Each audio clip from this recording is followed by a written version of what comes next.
Hello students, welcome back to my channel जिसका नाम है साइंस स्टडी कॉर्नर। तो स्टूडेंट्स, आज की क्लास में हम क्लास 11 के अकाउंट्स का एक चैप्टर के एमसीक्यूज करेंगे और चैप्टर का नेम है डबल एंट्री सिस्टम। तो करते हैं अपनी वीडियो स्टार्ट। और उससे पहले अगर आपने मेरे चैनल को सब्सक्राइब नहीं किया है तो पहले जाके सब्सक्राइब कर लो, वीडियोज़ को लाइक कर दो और मेरी जो वीडियो है अगर आपको पसंद आती हो और आपको समझ आती हो और आपको लगता है कि आपके किसी फ्रेंड के लिए यूज़फुल हो सकती है तो उनके साथ शेयर कर देना। तो करते हैं बच्चों स्टार्ट। तो क्वेश्चन नंबर 1 है हमारा डबल एंट्री सिस्टम। तो डबल एंट्री सिस्टम हमारा क्या है? तो हमने पढ़ा था बच्चों कि हमारे बिजनेस में जो भी ट्रांजैक्शंस होती हैं उसके 2 इम्पैक्ट्स होते हैं। एक चीज़ होती है हमारी डेबिट और दूसरी होती है क्रेडिट। तो हमें क्या करना है डबल एंट्री सिस्टम में, उसमें हमें डिसाइड करना है कि हमें कौन सी चीज़ जो है डेबिट करनी है और कौन सी चीज़ करनी है क्रेडिट। ठीक है, तो ऑप्शन अब देख लेते हैं हम। ऑप्शन नंबर ए रिपोर्टिंग सिस्टम, इसमें हम कुछ रिपोर्ट करते हैं। Option number be financial statement preparation system, इसमें हम कोई फाइनेंशियल स्टेटमेंट की प्रिपरेशन करेंगे। सी ऑप्शन है रिकॉर्डिंग सिस्टम, रिकॉर्ड करेंगे ट्रांजेक्शन्स को। या फिर D debit and credit determining system. तो अभी हमने पढ़ा था कि हमें डिटरमाइन करना होता है, इसके अंदर डिसाइड करना होता है कि कौन सी चीज़ जो है जो हमें डेबिट करनी है, कौन सी चीज़ हमें क्रेडिट करनी है। तो हमारा करेक्ट आंसर क्या है? Option number D. ठीक है, अब हम नेक्स्ट क्वेश्चन है हमारा क्रेडिट मीन्स। क्रेडिट का क्या मतलब है? क्या चीज़ हम क्रेडिट करेंगे? An increase in liability. तो अगर हमारी लाइबिलिटीज इंक्रीज होती है तब उसे क्रेडिट करते हैं। Yes. Option number be increase in assets. Assets हम जो है इंक्रीज होने पे क्या करते हैं बच्चों? उसे हम करते हैं डेबिट, ना कि क्रेडिट। तो ये ऑप्शन हमारा गलत है। Option number C decrease in liability, हमारी लाइबिलिटी अगर डिक्रीज होती है तब भी हम उसे क्या करते हैं? डेबिट करते हैं। And option number D decrease in honours equity. तो करेक्ट आंसर हमारा क्या है? An increase in liability, option number ए। जब हमारी लाइबिलिटीज जो है वो इंक्रीज होगी तब हम उसे क्या करेंगे? क्रेडिट। ठीक है, नेक्स्ट क्वेश्चन पे आते हैं। The summary of all transaction related to head is known as. अगर हम किसी ट्रांजेक्शन्स की, सारी ट्रांजेक्शन्स की समरी कर रहे हैं किसी के अंडर, तो उसे हम क्या बोलेंगे? कैपिटल? नो। कैपिटल क्या थी हमारी? कैपिटल हमारी वो इन्वेस्टमेंट थी जिससे हम बिजनेस स्टार्ट करते हैं। असेट्स क्या थी? असेट हमारा जो है हमारी लॉन्ग टर्म के लिए जो हम जिससे हमें बेनिफिट होते हैं, जैसे कि हमारा बिल्डिंग हो गई, हमारे कैश हो गया। लाइबिलिटीज क्या थी? जो हमारी जो फाइनेंशियल ऑब्लिगेशन है बिजनेस की, वो हमारी लाइबिलिटीज थी। तो करेक्ट आंसर हमारा क्या है? ऑप्शन नंबर ए अकाउंट। अकाउंट के हम अंदर जो है हम सारी ट्रांजैक्शंस को रिकॉर्ड करते हैं, उनकी समरीज को रिकॉर्ड करते हैं, उसको हम कहते हैं अकाउंट। ठीक है, तो correct answer is option number B account. अब हम मूव ऑन करते हैं क्वेश्चन नंबर 4 पे। Debit what comes in, credit what goes out is the rule of. ठीक है, तो कौन से अकाउंट का रूल है? पर्सनल अकाउंट का।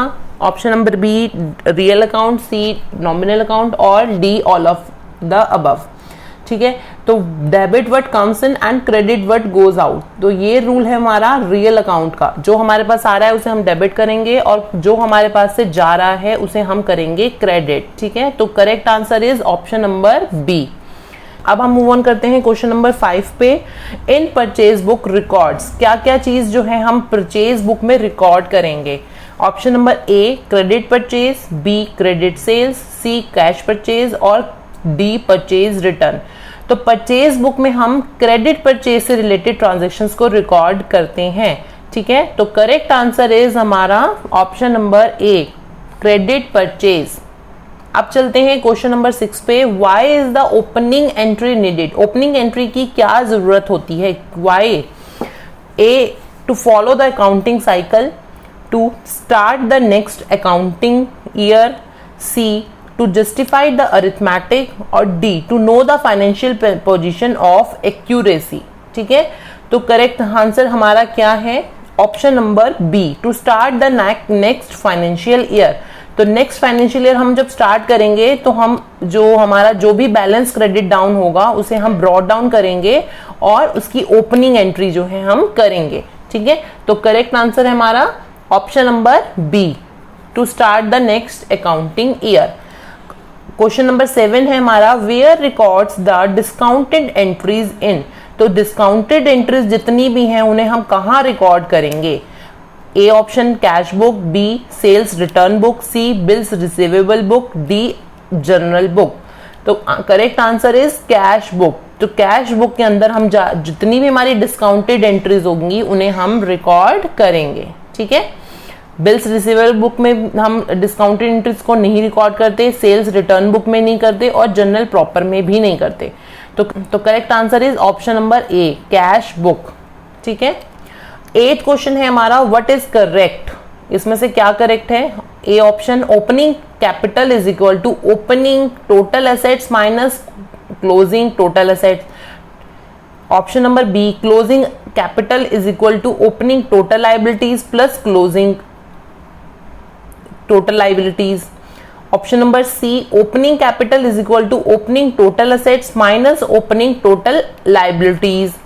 Option number D closing capital is equal to opening total assets plus closing total assets. तो correct answer हमारा option number C opening capital is equal to opening total assets minus opening total liabilities. Question number 9 पे move on करते हैं। Double entry means, double entry का क्या मतलब है double entry system के अंदर। ऑप्शन नंबर ए है entry in 2 sets of books, हमें 2 बुक्स के अंदर एंट्री करनी है, नहीं। Option number B entry at 2 ends, 2 ends पे एंट्री करनी है, no. Option number C entry for 2 dates पे एंट्री करनी है, no. Option number D entry for 2 aspect of the transaction. तो करेक्ट आंसर हमारा है ऑप्शन नंबर डी। हमारी हर बिजनेस की ट्रांजेक्शन के 2 इम्पैक्ट भी होते हैं और 2 एक्सपेक्ट भी होते हैं, उन्हें हमें रिकॉर्ड करना है, वो हम डबल एंट्री सिस्टम के अंदर जो है रिकॉर्ड करेंगे, ठीक है। 10th क्वेश्चन है हमारा which is the principle of double entry system. तो डबल एंट्री सिस्टम का हमारा प्रिंसिपल क्या है, ठीक है। ऑप्शन देख लेते हैं। Purchase increase debit, income decrease credit. Option B expenses increase debit, income decrease credit.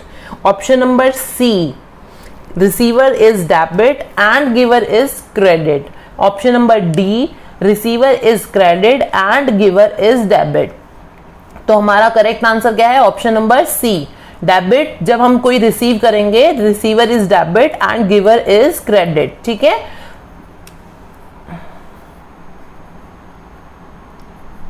C option is the correct. 11th पे इंक्रीज इन रेवेन्यू ऑलवेज, जब भी हमारे रेवेन्यू हमारा इंक्रीज होगा तो हम उसे क्या करेंगे, हमेशा डेबिट करेंगे, क्रेडिट करेंगे या डेबिट क्रेडिट दोनों करेंगे या उनमें से कुछ नहीं करेंगे। तो रेवेन्यू के लिए हमारा कौन सा रूल लगना चाहिए, रेवेन्यू पे लगेगा हमारा नॉमिनल अकाउंट का रूल, और नॉमिनल अकाउंट का रूल हमारा क्या कहता है all expenses will be debit and revenue all incomes and revenues will be credit, ठीक है। तो जो revenue होंगे या income होगी उनको और उसमें increase होता है तो क्या होगा, वो हमेशा हमेशा क्या होगा, credit होगा, ठीक है। तो correct answer is option number B। अब देखते हैं question number 12 capital is credited when it. तो जब हमारे पास कैपिटल इंक्रीज होगी तब हम उसे क्रेडिट करेंगे, या डिक्रीज होगी तब उसे क्रेडिट करेंगे, या इक्वल होगी तब उसे क्रेडिट करेंगे, या नो चेंज, कोई चेंज नहीं होगा तब उसे हम क्रेडिट करेंगे। तो जब भी हमारी कैपिटल जो है इंक्रीज होगी, ठीक है, जब भी हमारी कैपिटल जो है इंक्रीज होगी तब हम क्या करेंगे, उसको क्रेडिट करेंगे, और जब हमारी इनकम डिक्रीज होगी तब हम उसे करेंगे डेबिट। तो correct answer is option number A increase. Okay, अब नेक्स्ट क्वेश्चन देखते हैं। Debit means dash of liabilities, ठीक है। Debit means dash of liabilities. Option A increase, B decrease, C balance और नन। तो डेबिट लाइबिलिटीज हमारी debit कब होती हैं, जब हम उसमें डिक्रीज होता है, लाइबिलिटीज डिक्रीज होंगी तब हम उसे क्या करेंगे, डेबिट करेंगे, ठीक है। तो correct answer is option number B decrease. अब आते हैं 14 क्वेश्चन पे। Modern system of book keeping is, modern system of book keeping में क्या होता है, single entry system, B British system, C double entry system और नन ऑफ दीज। तो बुक कीपिंग करने के लिए हमें कौन सा सिस्टम रूल अपनाते हैं, कौन सा मॉडर्न रूल है, option number C double entry system. Double entry system के अंदर हम जो है बुक कीपिंग करते हैं, मतलब बुक्स को रिकॉर्ड करते हैं, ट्रांजैक्शंस को रिकॉर्ड करते हैं बुक्स में। तो क्वेश्चन नंबर 15 है रेंट रिसीवेबल अकाउंट इज। तो रेंट रिसीव हो रहा है हमें, ठीक है, तो क्या है वो, हमारा असेट अकाउंट है, हमारी लाइबिलिटीज हैं, या फिर पार्ट ऑफ कैपिटल है, और D none of the above. तो रेंट हमें अगर रिसीव हो रहा है, ठीक है, तो वो हमारी क्या हो रही है, एक तरीके की असेट हो रही है, ठीक है, हमारे पास उसको हमें जो है रेंट रिसीव हो रहा है, हमारा बेनिफिट हो रहा है, हमारे पास कैश आ रहा है, ठीक। तो करेक्ट आंसर हमारा आएगा asset account. Rent receive account is asset account. चलते हैं क्वेश्चन नंबर 16 पे। Outstanding wages and salaries are. Outstanding wages, जो हमने कोई वेजेस हैं वो हमारे अभी आउटस्टैंडिंग है, या हमारी सैलरीज हैं वो हमारी आउटस्टैंडिंग है, तो हम उसे किसके अंडर लेके जाएंगे? तो आउटस्टैंडिंग वेजेस एंड सैलरीज जो है हमने पढ़ा था बच्चों, वो हमारी जो है पर्सनल अकाउंट के अंडर आती हैं, ठीक है। तो ऑप्शंस देख लेते हैं, nominal account, real account, representative personal account और नन ऑफ द अबव। तो option number C is the correct answer, representative personal account. Personal account के अंदर हमारा जो है आउटस्टैंडिंग वेजेस और सैलरीज आएंगी, ठीक। 17th क्वेश्चन क्या है हमारा, डिस्काउंट रिसीव्ड अकाउंट इज। अगर हमें डिस्काउंट रिसीव हो रहा है तो हमारा क्या हो रहा है, उसमें एसेट अकाउंट में जाएगा, लाइबिलिटीज में जाएगा, रिवेन्यूज में जाएगा, या फिर एक्सपेंसेस में जाएगा, ठीक है।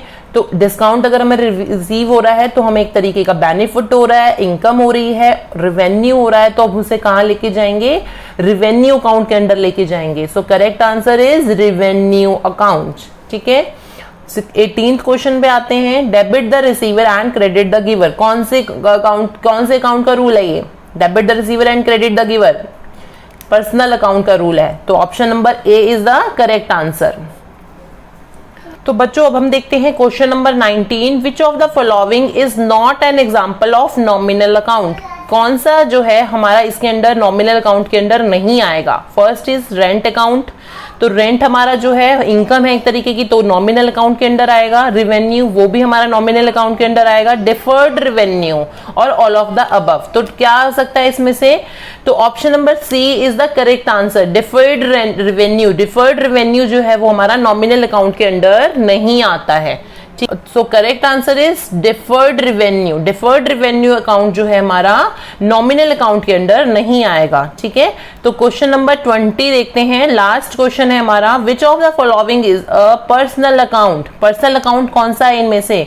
विक्रम्स अकाउंट पर्सनल है, एक्सिस बैंक अकाउंट पर्सनल है, कैपिटल अकाउंट पर्सनल है, या ऑल ऑफ द अबव। तो बच्चों विक्रम अकाउंट भी हमारा पर्सनल अकाउंट है, और बैंक भी हमारा जो है पर्सनल अकाउंट होता है, और जो हमारा कैपिटल अकाउंट है वो भी हमारा पर्सनल अकाउंट होता है। तो option number D is the correct answer, all of the above. सारे अकाउंट जो है हमारी, ये सारे अकाउंट जो है वो हमारे पर्सनल अकाउंट के अंडर आते हैं। तो बच्चों यहाँ पे आपके इस चैप्टर के जो है एमसीक्यूज क्वेश्चंस कंप्लीट होते हैं। आई होप आपको सब समझ आ गए होंगे, और अगर नहीं कुछ समझ आया है, कुछ आपको क्वेश्चन है, कोई क्वेरी है, तो आप कमेंट करके पूछ सकते हैं। तो आज की क्लास के लिए बच्चों इतना ही। मिलते हैं अब अपनी नेक्स्ट क्लास में, तब तक के लिए have a nice day and good bye.